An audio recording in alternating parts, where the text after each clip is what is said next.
제목으로 말씀을 나누겠습니다. 제가 전도사 시절에 중등부를 맡아서 사역을 했습니다. 해가 바뀌어서 초등부 6학년 학생들이 중등부로 올라오면서 그들과 함께 이제 중고등부가 겨울 수련회를 가졌습니다. 그런데 이제 막 초등부에서 올라온 6학년 남학생 한 명이 강대상 앞에서 통곡을 하면서 회개하는 것입니다. 집회가 다 끝났는데도 계속 혼자 남아서 그렇게 간절하게 기도하는 것입니다. 저는 청소년 사역을 그렇게 오래 했음에도 불구하고 초등학교 6학년 학생이 겨울 수련회 때 그렇게 은혜 받는 모습은 처음 보았습니다. 그래서 참으로 귀하다 생각을 하고 그 학생을 축복해 주었습니다. 수련회가 끝나고 그 주일이 되었습니다. 학생이 저를 보자마자 이렇게 외치는 겁니다. 전도사님, 하나님은 살아계십니다. 그렇게 외치는 겁니다. 제가 물어봤습니다. 왜 그렇게 생각하지? 그랬더니 이렇게 말하는 것입니다. 수련회 때 간절히 하나님께 기도한 제목이 정확하게 응답을 받았다는 것입니다. 그게 무슨 기도였느냐 물어보니까 엄마가 자기에게 핸드폰을 사게 해주려고 그렇게 기도했는데 수련회가 끝나고 집에 가니까 엄마가 바로 핸드폰을 사주시더라는 거죠. 그제야 저는 그날 저녁에 왜 그렇게 간절하게 눈물로 기도했는지를 알게 되었습니다. 여러분, 수련회 때 눈물을 흘렸다고 그게 부흥이 아닙니다. 정말 내가 무엇을 위해서 눈물을 흘렸느냐, 무엇 때문에 눈물을 흘렸느냐, 그것이 중요한 것입니다. 오늘 이 학생처럼 개인적인 욕심 때문에 흘린 눈물이라면 그것은 참된 부흥을 경험한 눈물이라고 말할 수가 없는 것입니다. 오늘 본문은 예루살렘 성벽을 재건한 이스라엘 백성들이 다 함께 모여서 그들의 신앙을 재건하는 모습을 보여줍니다. 느헤미야 7장까지 예루살렘 성벽을 재건했다면 이제 느헤미야 8장부터는 예루살렘의 신앙을 재건하는 모습을 보여줍니다. 느헤미야 8장부터는 예루살렘 신앙을 재건하는 단계를 세 단계로 보여줍니다. 첫째, 먼저 8장에서 그들은 말씀을 통한 회복운동을 시작합니다. 그리고 9장에서는 회개 운동을 통해서 회복운동을 시작합니다. 하나님께서 그들에게 참된 부흥을 주시기 위해서 먼저 말씀을 갈망하는 마음을 주셨고 그 말씀 때문에 그들은 금식하며 생활 태도를 바꾸며 자기의 죄를 자복하며 회개하며 나아갑니다. 그런데 느헤미야 말씀은 여기에서 끝나지 않습니다. 말씀을 통한 부흥과 회개를 통한 부흥을 경험한 그들에게 그 다음 단계가 있다는 거죠. 그것이 바로 오늘 말씀에 나오는 언약갱신입니다. 언약갱신이라는 것은 우리가 운전면허 갱신을 하듯이 없는 것을 새로 만드는 것이 아니라 원래 있던 것인데 그것을 다시 이제 의미 있게 이제 능력이 나타나도록 그렇게 갱신하는 것을 말합니다. 그래서 이 언약, 하나님과 우리와 맺었던 그 언약, 그것이 지금은 잊어버렸다는 거죠. 그런데 효력이 없어졌다는 거죠. 그런데 이제 다시 그 언약을 갱신함으로 이 언약이 효력 있는 언약이 되도록 그들이 결단하고 나아가는 것입니다. 그래서 느헤미야 9장 38절 지난주에 보았던 말씀을 보시면 그들은 말씀대로 살겠다고 견고한 언약을 세워 기록하고 그 위에 도장을 찍어서 그 언약을 굳게 지키기로 서약하는 모습이 나오지 않았습니까? 이것은 이제 그들의 마음에 이제 내가 정말 참된 하나님의 백성답게 살고자 하는 강한 열망이 생겼음을 보여주는 것입니다. 이젠 정말 본래의 자리로 돌아가야 한다는 그 마음이 생긴 것입니다. 이것이 부흥입니다.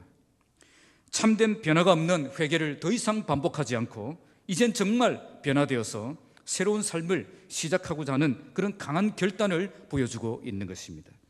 오늘 말씀엔 누가 이런 언약갱신에 동참했는가를 보여주고 또 그들이 무엇을 그렇게 결단했는가를 보여줍니다. 오늘 말씀을 통해서 누가 이런 결단에 참여해야 되는가를 발견하게 되고 또 우리가 결단하고 돌아가야 될 그 제자리가 참된 제자리가 어떤 자리인가를 말씀을 통해 발견하는 시간이 되시기를 주님의 이름으로 축복합니다. 먼저 1절에서 29절 말씀은 언약갱신에 참여한 자들의 명단이 기록되어 있습니다. 1절 말씀 함께 읽겠습니다. 그 임봉한 자는 하갈의 아들. 먼저 본문은 누가 이 언약 갱신 운동에 동참했는가를 보여줍니다. 본문에 임봉한 자라는 말이 나오죠. 본문 앞 9장 38절을 보시면 그들이 견고한 언약을 세워서 기록하고 백성의 지도자들이 다 함께 모여서 임봉하는 장면이 나옵니다. 그래서 임봉한 자, 이 말은 이제 공동체가 함께 회개하고 결단할 때에 그때 동참했던 사람들을 말합니다. 먼저 본문 1절에서 27절까지는 백성의 지도자들의 명단이 나옵니다. 먼저 1절 말씀을 보시면 백성의 지도자의 명단, 총독들이 나오죠. 그리고 2장에서 8절은 제사장의 명단이 나옵니다. 그리고 9장에서 13절은 레위인들이 나오고, 그리고 14절에서 27절까지는 백성의 우두머리들이 나옵니다. 이들은 모두 이스라엘 백성들의 지도자들이었습니다. 이 말씀은 누가 먼저 변화되어야 되는가를 보여주는 것입니다. 먼저 정치 지도자가 등장합니다. 1절의 총독 느헤미야, 시드기야는 정치 지도자였습니다. 그들이 가장 먼저 언약갱신에 참여했던 이유는 성경을 통해서 이스라엘 역사를 보면 어떤 정치 지도자가 다스리느냐에 따라서 나라가 달라지는 것을 보았기 때문입니다. 다윗과 같은 그런 경건한 왕이 통치할 때는 나라가 부강하고 백성들이 안정된 생활을 누리는 것을 보았습니다. 그러나 솔로몬이 타락하고 우상 숭배하고 그렇게 나가니까 나라는 분열됩니다. 그 뒤에 경건하지 못한 왕들이 우상 숭배하며 그들이 다스릴 때마다 그 나라는 하나님의 징계와 심판을 받아서 온갖 어려운 일을 만나는 것을 볼 수가 있습니다. 어떤 지도자가 세워지느냐에 따라서 그 공동체가 복을 받기도 하고 저주를 받기도 한다는 것입니다. 그걸 성경이 보여주는 거죠. 왜 그렇습니까? 그들은 영향력이 있기 때문입니다. 다윗이 왕이 되었을 때는 백성들도 경건하고 거룩했습니다. 그러나 우상을 숭배하는 왕들이 등장했을 때에는 모든 나라가 함께 우상 숭배에 빠져서 타락하는 것을 볼 수가 있습니다. 그래서 하나님은 지도자를 중요하게 생각하십니다. 어떤 지도자가 되느냐에 따라서 그 공동체의 운명이 달라진다는 겁니다. 이것은 이어나오는 제사장, 레위인, 백성의 우두머리들도 마찬가지입니다. 이들은 모두 각 분야의 지도자들입니다.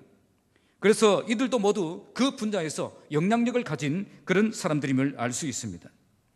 그들이 지금 먼저 앞장서서 언약갱신 운동에 참여하고 있는 것입니다.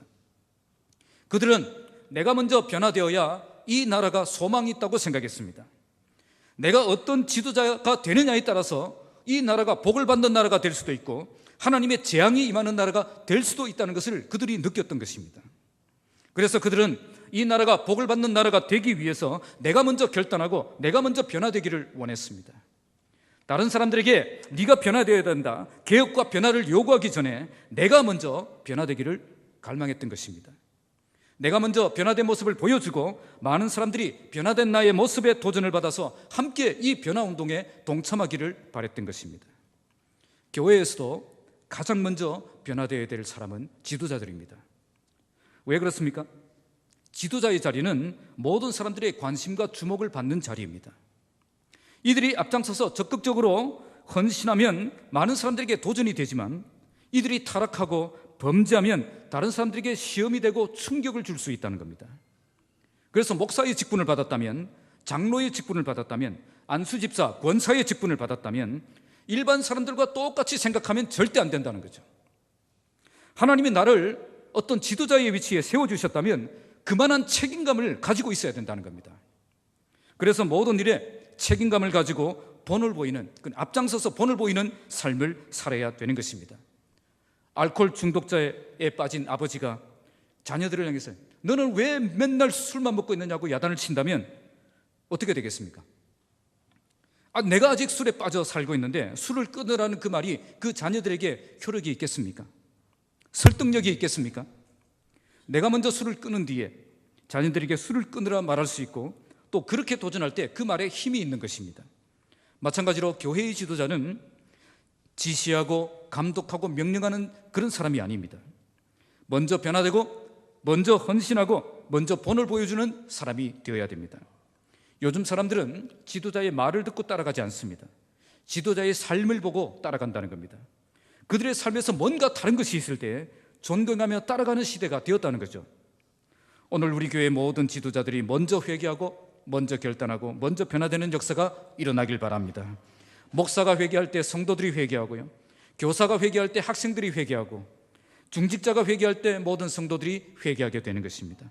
우리 교회 지도자가 먼저 변화되어서 모든 교회가 함께 변화되는 역사가 일어나기를 주님의 이름으로 축복합니다. 28절과 29절 함께 읽겠습니다. 시작. 그 남은 백성과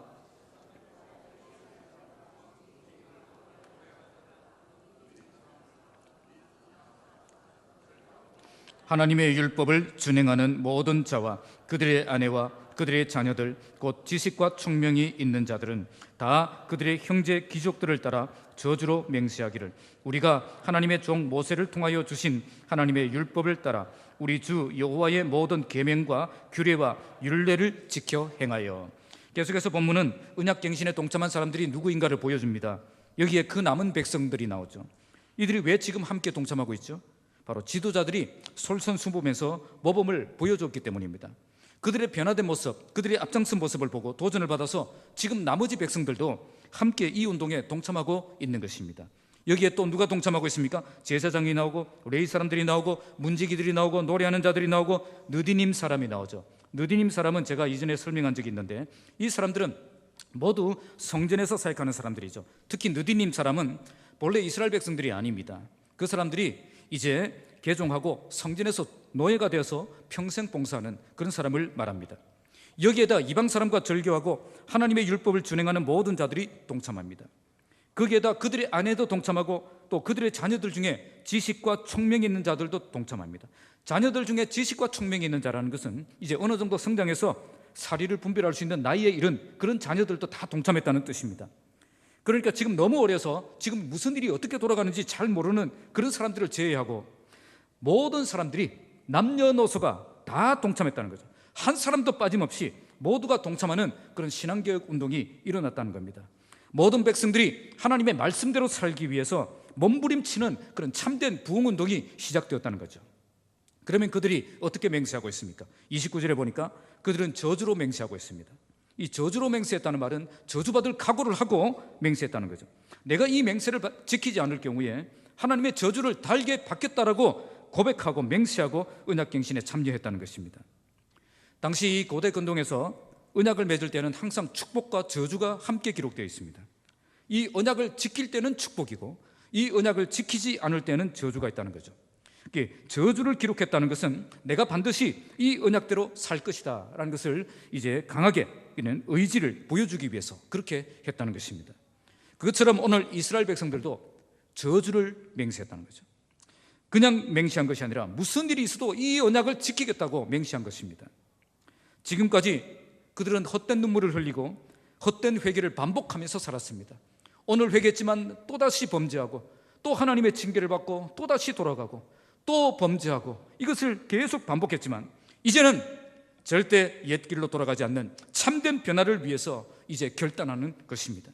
왜 이런 변화가 그들에게 일어났죠? 바로 지도자들이 먼저 변화된 모습을 보여줬기 때문입니다. 29절에 보세요. 모두 그들의 귀족 형제들을 따라서 그들의 형제 귀족들을 따라서 이렇게 맹세했다는 거죠. 지도자들이 앞장서서 회개하고 결단하고 변화되는 그 모습을 보고 이런 모습에 도전을 받아서 그들도 동참했다는 겁니다. 오늘 우리 교회에 참된 회복의 역사가 일어나려면 지도자들이 먼저 일어나야 됩니다. 목사가 변화되지 않는데 성도들이 변화되겠습니까? 중직자들이 헌신하지 않는데 일반 성도들이 헌신하려고 하겠습니까? 교회의 지도자가 모범이 되지 못하고 큰 소리만 내고 있다면 절대 교회에는 참된 개혁의 역사가 일어날 수가 없다는 겁니다. 그래서 내가 교회에서 중직의 직분을 맡고 있다면 강한 책임감을 가지고 있어야 됩니다. 교회가 달라지지 않는다면 나 때문에 달라지지 않는다라고 그런 책임감을 가져야 된다는 겁니다. 다른 누구 때문이라고 자꾸 화살을 쏘아댈 필요가 없습니다. 나 한 사람이 먼저 달라지면 됩니다. 나 한 사람부터 먼저 회개하고 변화되면 된다는 겁니다. 목사인 저부터 달라지기 위해서 몸부림을 치겠습니다. 우리 교회에서 지도자의 자리에 있는 모든 분들 정말 이런 마음을 품고 달라지기 위해서 결단하시기 바랍니다. 사람들은 내가 하는 말을 듣지 않습니다.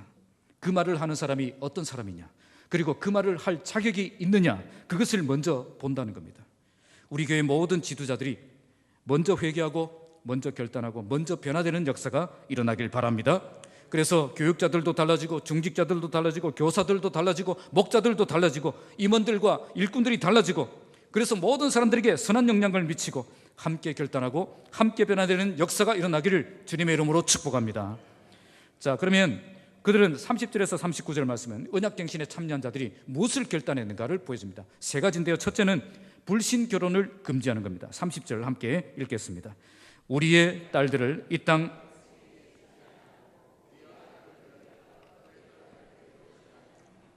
자, 지금까지 어떤 사람들이 언약갱신에 참여했는가를 말씀했다면, 이제부터는 그들이 어떤 결단을 했느냐를 보여줍니다. 그들의 결단은 29절 말씀대로 하나님의 종 모세를 통해서 주신 율법을 지키는 삶을 위한 결단입니다.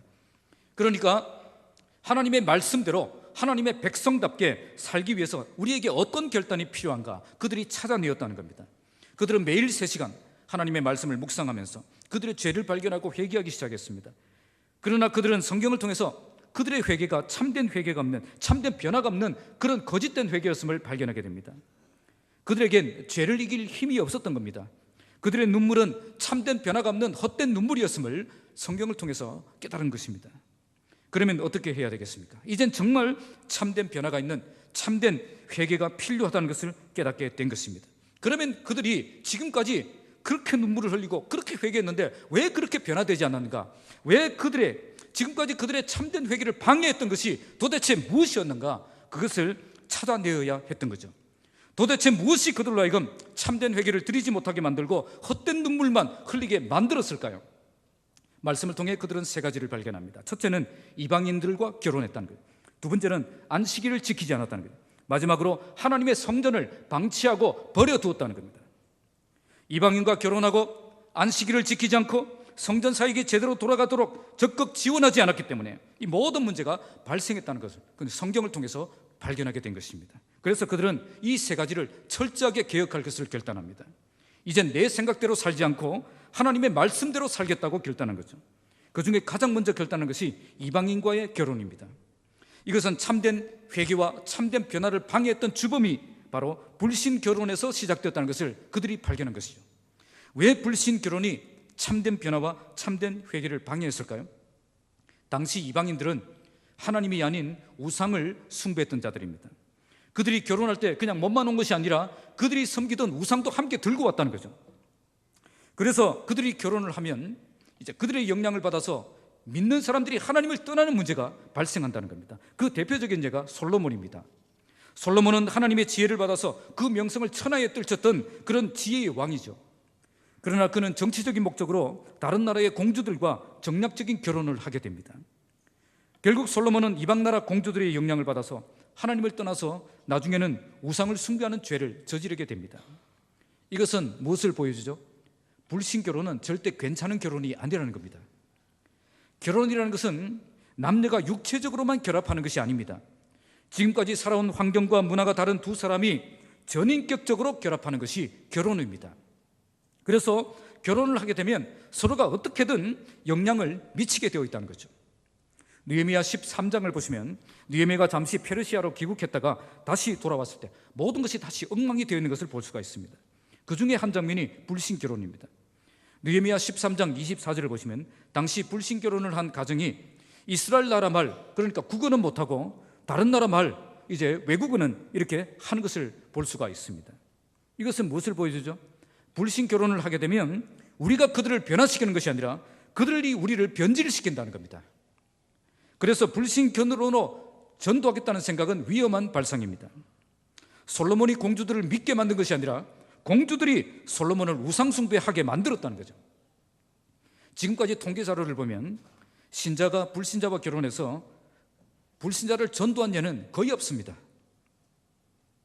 도리어 신자가 불신자의 영향을 받아서 믿음을 포기하는 예는 많이 나옵니다. 그것도 아니라면 신앙의 견해가 달라서 끊임없는 충돌을 평생 하는 것을 볼 수가 있습니다. 그래서 축복으로 시작한 결혼이 비극으로 끝나는 경우도 많이 생기는 겁니다. 어떤 사람들은 그렇게 말합니다. 결혼은 사랑으로 하는 것이지 신앙으로 하는 것이 아니지 않습니까? 그렇게 이야기합니다. 물론 결혼에서 사랑이 굉장히 중요한 이유가 되어야 될 것입니다. 그러나 신앙을 포기한 사랑은 불행한 결혼이 될 수 있습니다. 그렇다고 사랑을 포기한 신앙, 그걸로 결혼해도 안 됩니다. 그것은 맹목적인 결혼이 될 수가 있기 때문입니다. 결혼을 앞둔 청년들, 내가 볼 때 멋진 사람이 아니라 주님이 보실 때 멋진 사람을 선택하시기 바랍니다. 세상적으로 잘 나가는 사람이 아니라 하나님 중심으로 사는 사람을 바라보시기 바랍니다. 그래서 여러분들의 결혼이 하나님의 축복의 선물이 되어서 정말 행복한 믿음의 가정들을 세우시는 가정이 되시기 바랍니다. 자, 두 번째는 안식일을 지키지 않는 문제였습니다. 31절입니다. 자, 시작. 혹시 이 땅 백성이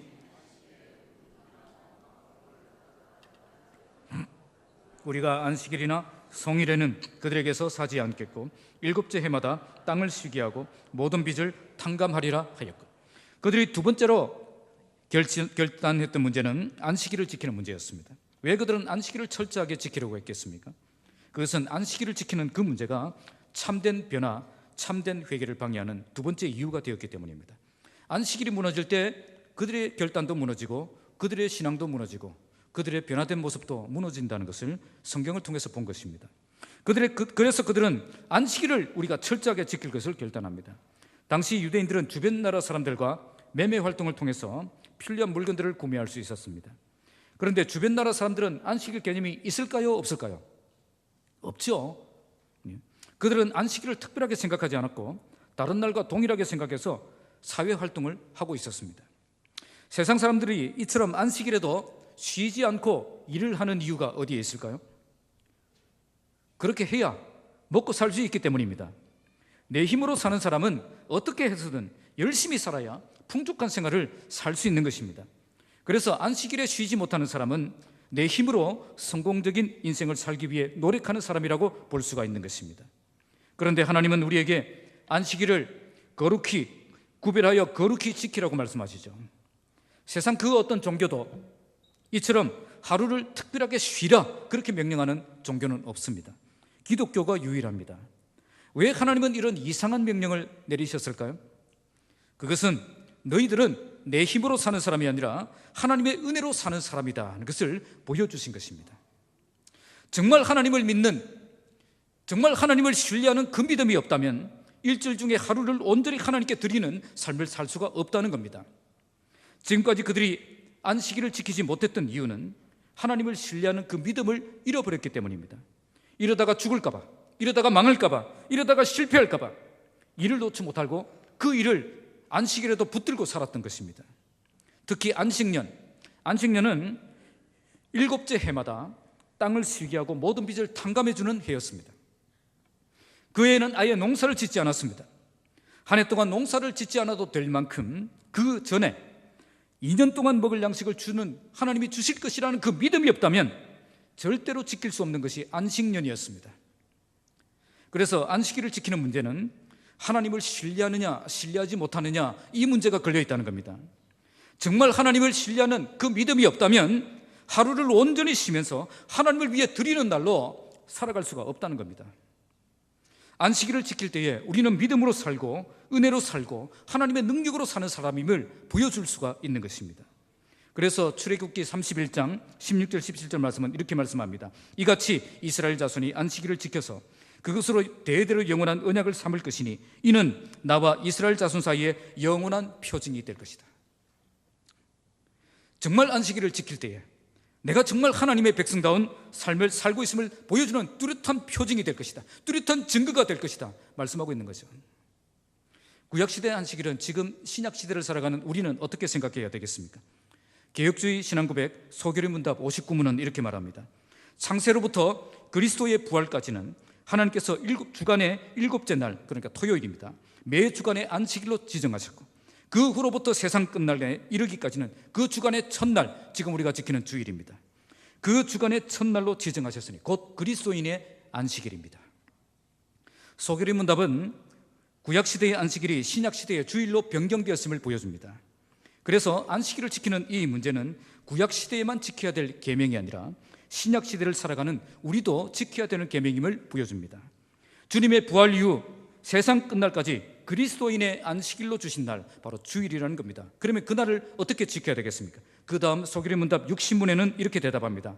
그날 하루를 거룩하게 쉼으로 할 것인데 다른 날에 합당한 세상 일들과 오락을 그치고 부득이한 일과 자비를 베푸는 일을 제외하고는 공사간에 하나님을 예배하는 일에 하루를 온전히 사용할 것입니다.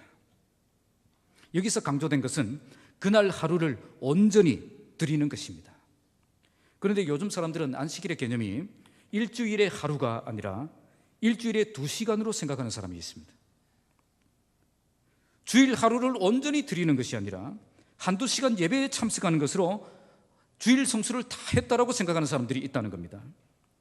지금 우리는 이날 하루를 온전히 하나님께 예배하는 날로 드리는 것이 아니라 예배 이후에 무엇을 할 것인가, 그게 더 중요해진 그런 시대에 살고 있다는 겁니다. 그래서 예배 시간도 내 마음대로 편한 대로 조정하려고 합니다. 아침에 일찍 일부 예배를 드리고 골프를 치러 가고 일을 하러 가고 여행을 하러 가고 가족과 함께 회식을 하고 그런 사람들이 많다는 거죠. 그렇다고 해서 매주 주일에 빠지는 것도 아니에요. 많은 사람들이 주일에 철저하게 참여합니다. 사역도 참여합니다. 봉사활동도 합니다. 그러나 지금 우리들 가운데 주일 하루를 온전히 하나님께 드리는 날이 아니라 잠시 하나님께 드리고 나머지 시간은 나를 위해 사용하는 날이 되어가고 있다는 겁니다. 이렇게 주일을 보내면서 내가 정말 하나님의 은혜로 살고 있습니다. 내가 하나님의 능력 없이는 살 수 없습니다. 내가 하나님의 도우심으로 살아가는 사람입니다라고 고백할 수 있겠습니까? 나는 내 힘으로 사는 사람이 아니라 하나님의 능력으로 사는 사람임을 이렇게 주의를 지키면서 보여줄 수 있느냐는 거예요. 아무도 믿어주지 않을 겁니다. 도리어 사람들이 우리를 나이롱 신자라고 그렇게 이야기하게 될 것입니다. 왜 하나님이 안식일을 철저하게 지키라고 했겠습니까? 세상 모든 사람들이 세상의 성공을 위해서 쉬지 못하고 달려갈 때에 우리는 이 세상이 전부가 아니라 정말 더 소중한 가치가 있다는 것을 알고 그것을 붙잡기 위해서 하나님 앞에 나와서 예배하며 하나님께 이 하루를 온전히 드리는 그 모습을 보고 싶기 때문이에요. 그렇게 안식일을 지키라고 우리에게 말씀하신 것입니다. 오늘 우리가 이런 삶을 회복하시기 바랍니다. 하나님을 신뢰하는 믿음으로 주의를 지키면 하나님이 반드시 우리를 지켜주실 것입니다. 그러다 주의를 지키다가 망한다면 그것 때문에 절망할 필요 없습니다. 왜 그렇습니까? 우리가 주님 때문에 망한다면 망한다고 해도 우리는 주님 때문에 소망이 있는 사람이기 때문입니다. 오늘 이런 믿음으로 먼저 그의 나라와 의를 구하는 인생을 살아가시기 바랍니다. 아직 주의를 철저하게 지키지 못하는 분들이 여기 계신다면 이제는 주의를 지킬 수 있는 그 믿음을 회복하시기 바랍니다. 우리 모두 정말 하나님을 신뢰하는 믿음으로 하루를 온전히 주님을 위해 드릴 줄 아는 참된 하나님의 사람들이 되시기를 주님의 이름으로 축복합니다. 마지막 세 번째는 성전 사역을 위한 지원입니다. 32절에서 39절인데요 32절, 33절을 읽겠습니다. 자, 시작. 우리가 또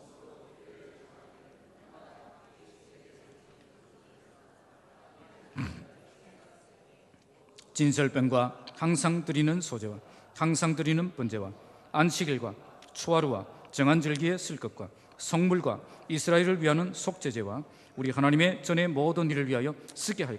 자, 세 번째 결단한 것은 하나님의 전을 방치하고 버려두지 않겠다는 결단입니다. 우리가 스스로 규례를 정했다는 거죠. 우리만의 규례를 정했다는 거죠. 여기서 계속 반복되는 표현은 우리 하나님의 전입니다. 그들은 왜 성전 사역을 적극 지원하기를 결단했겠습니까? 바로 그들이 성전을 방치할 때 성전이 무너지면 우리의 결단도 무너지고 우리의 회개도 무너지고 우리의 신앙도 무너진다는 것을 깨달았기 때문입니다. 하나님을 향한 열정은 곧 성전을 향한 열정으로 나타납니다. 얼마나 성전을 사랑하느냐를 보면 얼마나 하나님을 사랑하느냐를 볼 수 있다는 거예요. 얼마나 성전을 위해서 헌신하느냐를 보면 얼마나 하나님을 위해 살고 있느냐를 볼 수 있다는 겁니다. 그래서 성전 사역을 위해 지원할 것을 결단하고 있는 것입니다. 그들은 먼저 성전세를 철저하게 낼 것을 결단합니다. 여기 해마다 각기 세겔의 3분의 1을 내는 것은 하나님의 전을 위해서 필요한 경비를 부담하는 것을 말합니다.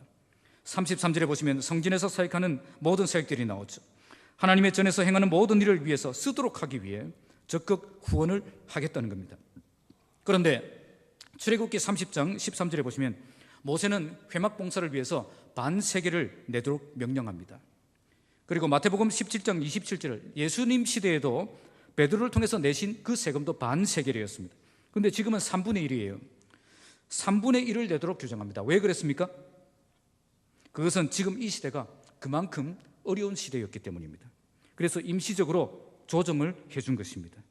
그들의 결단은 성전에서 사역하는 모든 일에 필요한 것을 우리가 적극적으로 지원하겠다는 결단입니다. 지금으로 따지면 교회를 위한 모든 사역을 위해서 적극 동참하겠다는 그 결단을 보여준 거죠. 교회의 사역이 무너지면 우리의 신앙도 무너지는 겁니다. 교회가 무너지면 우리도 무너지는 거예요. 그래서 교회의 사역을 위해서 적극 동참하는 그 마음을 백성들이 보여주고 있는 것입니다. 자, 34절 함께 읽겠습니다. 시작. 또 우리 제사장들과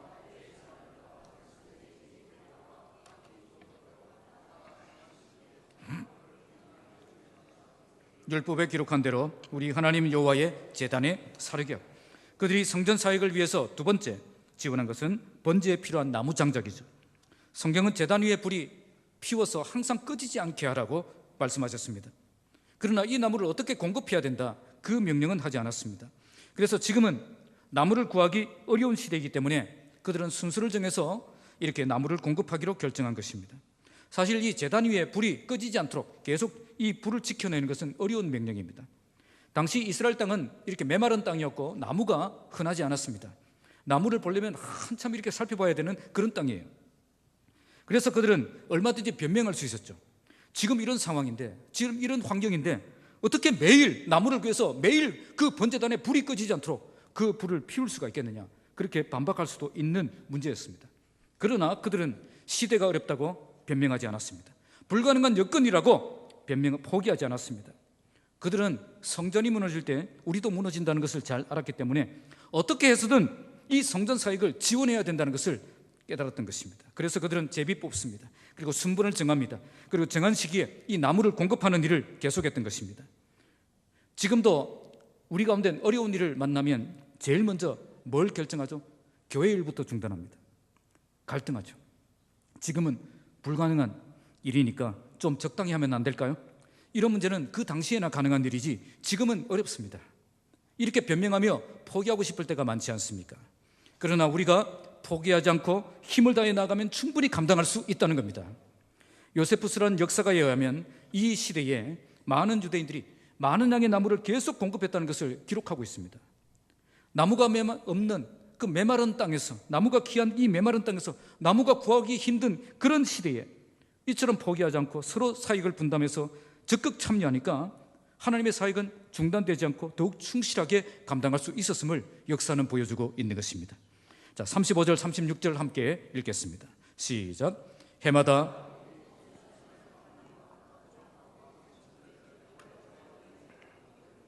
또 우리의 맏아들들과 가축의 처음 난 것과 소야 양의 처음 난 것을 율법에 기록된 대로 우리 하나님의 전으로 가져다가 우리 하나님의 전에서 섬기는 제사장들에게 주고, 이제 그들은 성전에서 사역하는 사람들을 위해서 어떻게 할 것인가를 결단합니다.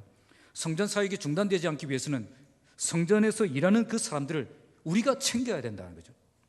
그래서 그들은 해마다 토시조산에 처음 난 것, 각종 과일의 첫 열매를 여호와의 전에 드리기로 결정합니다.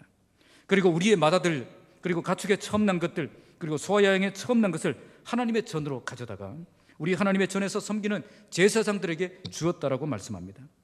가축들은 실제로 제사장들에게 주었지만 맏아들은 5세겔로 속전을 대신 지불함으로 하나님께 바친 것이 되도록 했습니다. 37절입니다. 시작. 또 처음 익은 미레가루와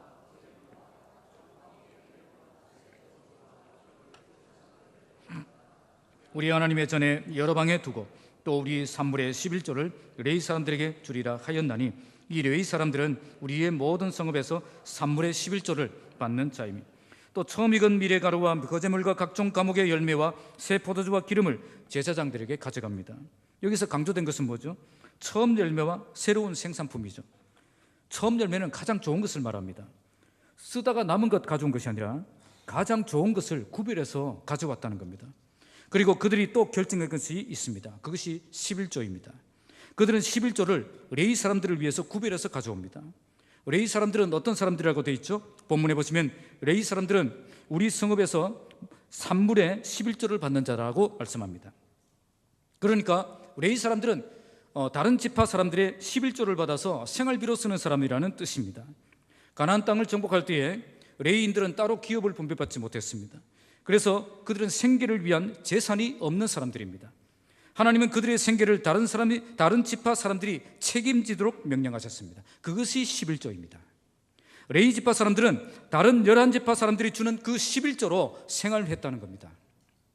그래서 11조는 율법을 지키는 문제가 아니라 11조는 성전 사역이 중단되지 않도록 성전에서 사역하는 사역자의 생계를 책임지는 문제였다는 거죠. 다른 생계 수단이 없는 레위 지파 사람들의 생활을 안정시켜서 그들로 하여금 하나님을 섬기는 일에 집중할 수 있도록 하기 위해서 하나님이 만드신 법칙입니다. 지금 이스라엘 백성들이 첫 열매를 드렸다는 것도 11조를 드리는 것도 모두 이것과 관련이 있는 거예요. 그들이 성전에서 사역하는 그 사람들의 생계를 책임지지 않으면 그들이 먹고 살기 위해서 뭘 해야 되겠습니까? 성전 사역 내려놓고 세상 일에 뛰어들 수밖에 없는 겁니다. 그래서 하나님이 정하신 법칙이 바로 11조라는 거죠.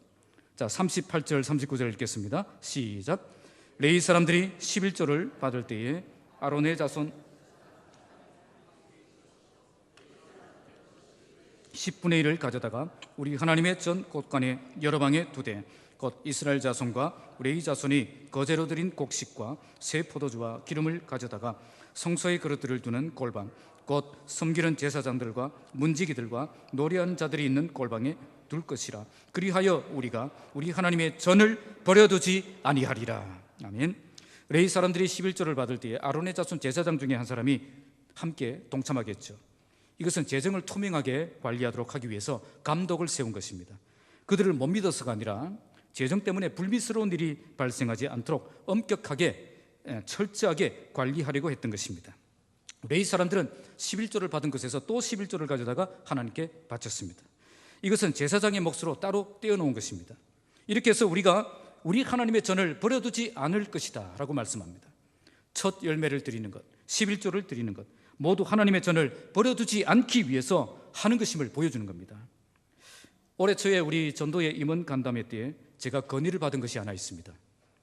그것은 제가 부임한 지 3년 반이 지났는데 11조에 대해서 한 번도 설교를 하지 않았다는 거죠. 제가 부임하고 한 번도 헌금 설교, 11조 설교를 한 적이 없다는 겁니다. 그래서 11조 설교를 좀 해주세요. 그 성도들이 11조의 의미를 알고 동참해야 되지 않느냐, 그런 건의를 받았습니다. 제가 사역하다가 이런 건의는 처음 받아봅니다. 11조 설교를 해서 시험에 든다, 제발 좀 그만해라, 그런 이야기는 들었어도 11조 설교를 너무 안 해서 이렇게 제발 좀 해달라 이야기는 제가 처음 듣습니다. 마침 이제 본문이 이 설교를 하기 위해서 이 본문 정한 게 아닙니다. 순서대로 지금 오는 거예요. 그래서 하는 겁니다. 요즘 젊은 목사들 중에서 11조가 폐지된 것처럼 주장하는 목사들이 있습니다. 그래서 성도들이 좀 혼란을 겪는 분들이 좀 있어요. 11조는 율법이고 지금은 율법이 폐지되었기 때문에 11조는 지킬 필요가 없다, 그렇게 주장하는 자들이 있습니다.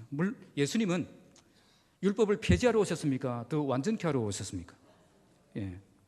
예수님이 분명히 말씀하시기를 율법은 폐지된 것이 아니라 율법을 완전케 하려 오셨다고 말씀합니다. 자, 오늘 본문을 보세요. 자, 11조가 율법입니까? 아닙니다. 11조는 율법이 있기 전에도 있었고 그 뒤에도 있었고요. 11조는 성전을 버려두지 않기 위해서 모든 백성들이 자발적으로 헌신한 것입니다. 11조는 성전 봉사자들의 생계를 다른 지체들이 책임지는 것입니다.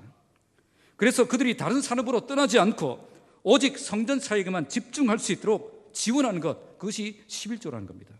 자, 이게 11조의 정신입니다. 자, 11조가 무너지면 어떻게 되겠습니까? 성전 사역이 무너질 수밖에 없습니다. 자, 우리 교회도 몇 년 전에 11조에 대한 오해가 생기면서 11조가 중단된 그런 분들이 많이 생겼습니다. 그때 어떤 일이 발생했을까요? 11조가 줄어들면 뭐가 줄어듭니까? 재정이 줄어들죠. 예산이 줄어들죠. 예산이 줄어들면 제일 먼저 뭐부터 자릅니까? 이게 지금 우리 교회에 있었던 일입니다. 선교 지원부터 자릅니다. 왜냐? 다른 지원은 돈이 안 나갈 수가 없는 그런 지원, 재정이거든요. 매년 책정된 그 예산이 착착 이렇게 나가야 되는데, 그러면 나갈 수밖에 없는 그것을 놔두고 잘라야 되는 예산이 뭐냐? 선교 예산입니다. 선교사님들의 지원을 대거 중단했습니다. 주보를 보시면 알아요. 누가 잘렸는지, 얼마나 잘렸는지. 지금 이 사람들은 11조가 율법이니까 지켜야 된다고 생각한 것 아닙니다. 성전 사역에 꼭 필요한 것이기 때문에 결단한 거죠. 그들은 절대 교회를 그냥 방치하고 내버려 둘 수 없기 때문에 다시 우리가 11조를 회복하자, 그렇게 결단하고 있는 것입니다. 교회가 어떻게 되든 말든 나는 내 욕심 채우겠다, 그렇게 생각하며 살지 않겠다는 겁니다. 사실 10분의 1을 내는 것 쉬운 게 아닙니다. 지금처럼 또 어려운 시대에 11조를 내는 것 부담스러운 분들이 많을 것입니다. 그러나 우리의 선배들은 우리보다 더 어려운 시대를 살면서도 11조를 철저하게 지켰습니다. 왜 그랬습니까? 그들의 마음에는 항상 교회를 먼저 생각하는 그 우선순위가 분명했기 때문입니다. 내가 좀 힘들게 살더라도 하나님의 교회는 그냥 방치할 수 없다는 그 정신이 그들에게는 있었다는 거예요. 그래서 그들은 가장 좋은 것이 생기면 가장 먼저 교회를 들고 왔습니다. 교회에 어려운 문제가 생기면 만사 제쳐들고 교회로 달려와서 철야를 하며 부르짖으며 그렇게 기도했습니다. 교회를 살리는 일에 내가 앞장서서 그렇게 헌신했던 분들이라는 거죠. 오늘 이런 정신이 사라지고 있습니다. 교회를 사랑하는 그 마음이 사라지고 있다는 거예요. 어떤 부목사님이 강단에만 올라가면 11조가 잘못되었다고 엉터리라고 율법이라고 설교하는 분이 계셨어요. 그래서 장로님이 불러서 아니 본문이 참 많은데 성경에 그 설교할 내용이 그 내용밖에 없느냐고, 왜 자꾸 그렇게 11조 이야기만 자꾸 하느냐, 그렇게 강조했습니다. 그랬더니 그분은 나는 사명감을 가지고 이 말씀을 해야 되겠다, 그렇게 대답을 하는 거죠. 답답한 마음에 그 장로님이 그렇게 말씀하셨어요. 나중에 담임되어서도 그럴 거요. 그랬더니 그분이 그렇게 대답했습니다. 담임은 다르지 않습니까? 그 말을 듣자 화가 나서 그 부목사님을 꾸짖었다는 거죠. 자, 이게 우리 교회에서 일어난 일입니다. 여러분들이 아실 필요가 있어서 이제야 밝힙니다. 저도 그 이야기를 듣고 분노가 일어났어요. 왜 분노가 일어났죠? 그 부목사님에게 교회를 아끼고 사랑하는 그 마음이 보이지 않았기 때문입니다. 나중에 담임이 되면 그땐 그 교회는 내 교회니까 다르게 설교하고, 지금 이 교회는 내 교회 아니니까 내 마음대로 설교하는 거예요. 그게 교회를 사랑하는 거예요. 오늘 이스라엘 백성들이 하나님의 전을 버려두지 않기 위해서 결단한 것이 무엇이죠? 그들은 성전 사역을 위해서 적극 후원하기로 결단했습니다. 또 성전 사역을 위해서 가장 좋은 것을 바치기로 결단했습니다. 그리고 성전 사역에 봉사하는 자들의 생계를 책임지기 위해서 11조를 구별해서 바치기로 결정했습니다. 이렇게 함으로 하나님의 전의 모든 사역이 활발하게 돌아가도록 적극 지원하겠다고 결단한 것입니다. 왜 이렇게 결단하고 있죠? 하나님의 전이 무너지면 그들도 무너진다는 것을 알았기 때문입니다. 지금 나라가 망하고 바벨론 포로로 잡혀가고 그렇게 비참한 상황이 되었던 그 이유가 바로 성전이 무너졌기 때문에 이렇게 되었다는 것을 그들이 잘 알았기 때문입니다. SFC 강령에 이런 강령이 있습니다. 하나님 중심, 교회 중심, 성경 중심, 교회 중심. 지금 우리에게 이 교회 중심의 신앙이 자꾸 사라지고 있어요. 교회를 향한 우리의 열정이 식어지고 있습니다. 오늘 이스라엘 백성들이 그것을 회개하고 있는 거죠. 우리가 교회를 먼저 생각하지 않았습니다. 우리가 교회를 잊어버리고 살았습니다. 우리가 교회를 방치하고 살았습니다. 그래서 다시 교회를 뜨겁게 사랑하며 교회를 돌아보며 교회를 포기하지 않겠습니다. 그걸 결단하고 있는 것입니다. 오늘 우리에게 이런 열정이 회복되길 바랍니다. 그래서 이제부터 교회를 사랑하고 적극 후원하고 가장 귀한 것을 드리고 11조를 들여서 교회가 더욱 교회답게 세워지도록 헌신한 여러분들이 되시기를 주님의 이름으로 축복합니다. 말씀을 맺겠습니다. 오늘 본문은 우리에게 참된 변화가 시작되기 위해서 강한 결단이 필요하다는 것을 보여줍니다. 먼저 본문은 지도자가 이런 결단에 앞장서야 한다는 것을 말씀합니다. 지도자가 먼저 결단하고, 지도자가 먼저 회개하고, 지도자가 먼저 변화될 때에 모든 교회 공동체가 도전을 받아서 함께 변화되는 역사가 일어날 수 있다는 것입니다. 그리고 그들은 자신들의 신앙을 방해하는 문제들을 구체적으로 발견하고 고쳐나가기로 결단합니다. 그들은 지금까지 불신결혼을 쉽게 용납했고 안식일을 철저하게 지키지 않았고 내일에 바빠서 하나님의 성전을 제대로 돌아보지 않아서 성전 사역이 무너지고 있다는 사실을 발견하게 됩니다. 이 세 가지 문제 때문에 그들은 참된 하나님의 백성답게 살지 못했음을 깨닫게 됩니다. 그래서 그들은 이제 다시는 불신 결혼을 용납하지 않겠다고 결단했고 안식일을 철저하게 지키겠다고 결단했고 성전 사역을 위해서 적극 후원하며 가장 좋은 것을 바치고 11조를 구별해서 바칠 것을 결단했던 것입니다. 그들에게는 이 세 가지가 아킬레스건이었습니다. 그들은 이것 때문에 항상 실패하고 무너졌던 거예요. 우리는 지금 무엇 때문에 무너지고 있습니까? 사람마다 다르겠지만 마귀는 우리의 약점을 잘 알고 있습니다. 그리고 그 약점을 집중 공격하면 우리는 너무나 쉽게 무너질 수밖에 없다는 것입니다. 그래서 우리도 결단해야 됩니다. 오늘 본문에 나온 것처럼 지도자들이 먼저 앞장서서 회개하고 결단하고 변화되어야 됩니다. 그리고 본문 말씀처럼 세상 사람들처럼 살지 않고 주의를 철저하게 지키고 성전 사역을 위해서 적극 후원하는 그런 삶, 그래서 교회를 든든하게 세우는 그 일에 협력하는 그런 삶을 살아야 되는 것입니다. 이제는 적당한 회개와 적당한 변화로 만족하지 마시기 바랍니다. 이제는 참된 변화를 위해서 정말 결단하고 삶을 고쳐나가는 저와 여러분들이 되시기 바랍니다. 우리 교회가 지도자들이 먼저 결단하고 변화되는 교회, 모든 성도들이 결단하고 변화되어서 온전한 그리스도인으로 성장하는 교회가 되기를 주님의 이름으로 축복합니다. 기도하겠습니다.